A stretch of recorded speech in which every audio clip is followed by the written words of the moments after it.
My BF wanted to pause our relationship and wanted no contact for 2 weeks.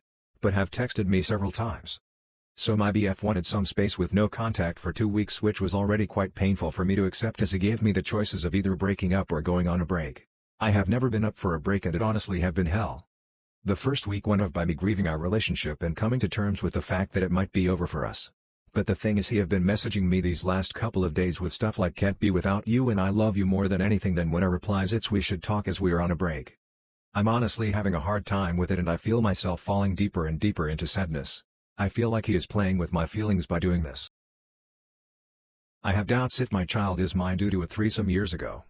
So I, 32M, had a number of threesomes and foursomes in an exploratory phase with my wife, 31F, a few years ago. It was consensual for all involved, no secrets both involved, so no cheating, etc. At the time we had a little one and had decided to hold off having a second until they were a little older. My wife, however, had not gone back on birth control, so we were using condoms and pulling out. That's both in combination, not using one or the other, to be clear. Anyway, we had an incident where the condom broke. I still pulled out before finishing and only realized at this point it had torn slightly. We therefore took the morning after pill within 12 hours.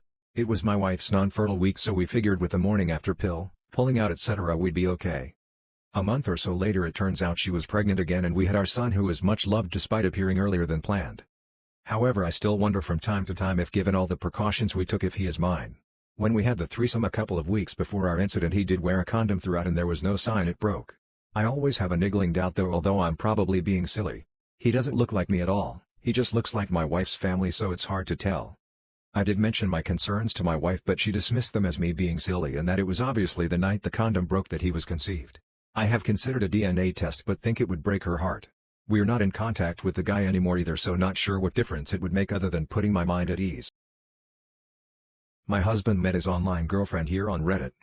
I'm not sure how long he had an account, but he figured out this Reddit game quick. He started advertising himself to find girls to talk to. He met this girl from Dayton, Ohio. We live in Nevada, and they hit it off. I found out about her and he said he would stop talking to her and focus on fixing our marriage. Well, he didn't stop. He continued talking to her, which escalated to naked photos and videos. He told her he loved her and all. I spoke to this girl on several occasions and she lied for him and said they weren't talking. I know this all came from him, and maybe initially she didn't know he was married. But the rest of the time she knew I was here. They had a schedule they kept and only talked while he was at work or if I left the house. I am very angry with him, but it's crazy to me how much I hate this woman. She is a heartless piece of garbage that I hope gets exactly what's coming for her. She's claiming victim now that he lied to her, but she knew everything that was going on here. I had her Reddit username, but she has deleted it and her Snapchat and changed her number. I would love to run into this piece of crap and tell her how I feel about her to her face. We are now divorced and I am sure that there is still some kind of contact between them, so I hope he finds her and brings around, because I plan to make her feel everything she and him put me through. Looks like you can't actually die of embarrassment. Wonderful. I was texting with my brother and he said something stupid, so I did the appropriate thing and replied with 2 voice messages, each consisting of a very nasty fart. Hilarious, I know. I went on with my day and was wondering why I didn't receive a reply. Actually, I received no messages at all, which was suspicious because I've been exchanging salacious prose with that very tempting young man. You know where this is going. I went back to check the Messenger app and to no one's surprise I did in fact not send my farts to my brother, but to Mr. Sexy. I was left on read. I want to dissolve. I'm not usually a ghost, however I feel like this situation is what ghosting is actually for. Told my colleague I'd need a pad because my period came and then got left at.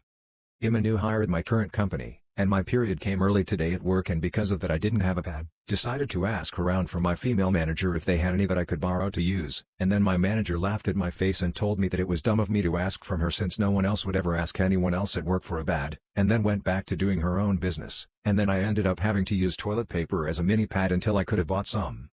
The company culture isn't very good already, but this experience just soured it a whole lot more, and I'd give I'm just overthinking things, but I feel there could have been a way nicer way to say that she didn't have a pad with her.